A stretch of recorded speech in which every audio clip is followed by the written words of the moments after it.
When the nice guy is the abuser, he says, I know some men have a few drinks and knock their wives around. I would never lay a hand on a woman. With those words, he believes he establishes himself as a good man, a good husband, a good prospective date. But this narrow view of the kinds of men who abuse wives or significant others, the view that drums up visions of drunken bums wearing muscle shirts, lounging in front of televisions all day and sipping beer, must be challenged. I'm Jocelyn Anderson. Thank you for joining me today. Most abusers do not fit the stereotype. In some cases, this stereotypical view can be true, but though it is not the norm in domestic violence cases, it persists as being so. Does substance abuse contribute to domestic violence and abuse? Absolutely. Should women in relationships with such men be shamed and blamed for being involved with them in the first place? Absolutely not. And if these women ask for help, they deserve help. But this video is not about substance abuse and its contribution to domestic violence. That is a separate issue. Actually, it's two separate issues that often merge. This video is about erasing a dangerous stereotype that destroys lives by keeping women and children under the influence of coercive controllers who may or may not have substance abuse issues. Abusers who live normal lives and present as normal to everyone but their nuclear families. Domestic violence is not always physical. And there are many reasons women stay in horrific relationships and abusive marriages.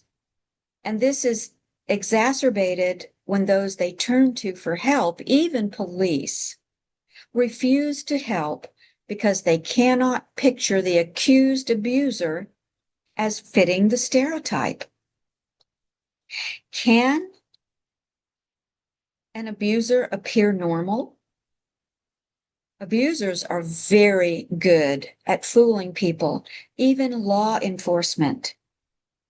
Just look at what happened when Utah police stopped Gabby Petito and her abusive boyfriend, Brian Laundrie, who murdered her just a few weeks later. Police can miss domestic abuse. Brian Laundrie, who was an articulate and apparently, at least to the police officers, likable person, was definitely not a stereotypical drunken bum who knocks his wife around when he has a few beers. Laundrie convinced deputies that Gabby Petito was the abuser, that Gabby was the dangerous one, despite the fact that they had stopped the van in the first place because it had been reported by eyewitnesses that Laundrie had assaulted Petito. Eyewitnesses, complete strangers who were concerned for Gabby's safety because they had seen Laundrie physically strike her while the two were in the van.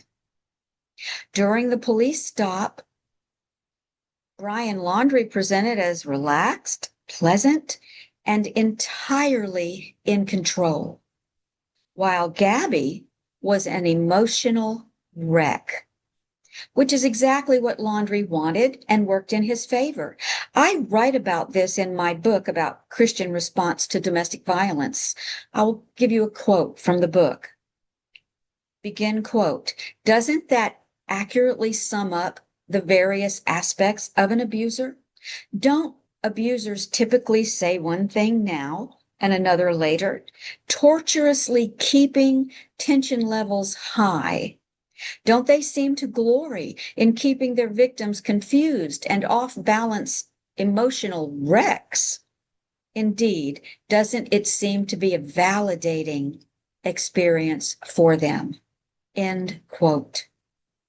Whether abusers fit the stereotype or not, women are often shamed and blamed for being married to or being in relationships with such men, even by police and medical and mental health professionals. I know because I experienced this from all three. I write about this in my book as well. Did you know there is a wife abuser on the FBI most wanted list?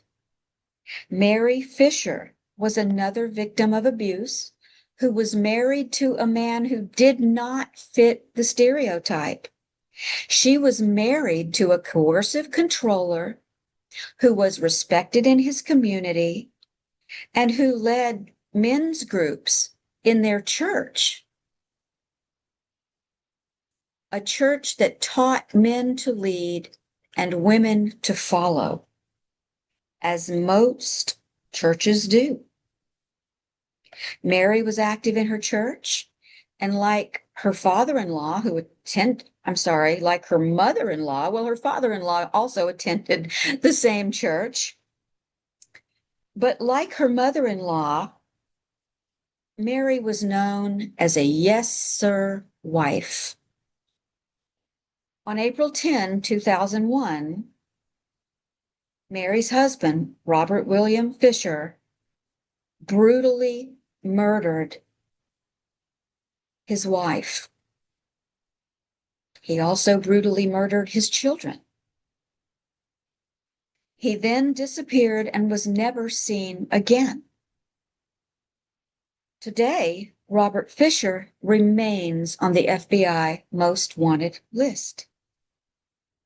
Neither Brian Laundrie nor Robert Fisher fit the stereotype of the man who has a few drinks and knocks his wife or girlfriend around. Most abusers do not fit this stereotype.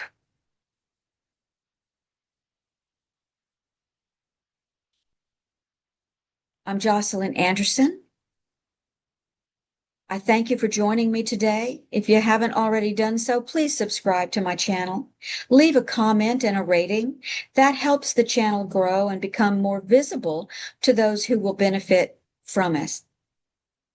I often challenge the status quo with non-traditional and out-of-the-box approaches to biblical understanding, as well as create content about Christian response to domestic abuse. Thank you so much for joining me.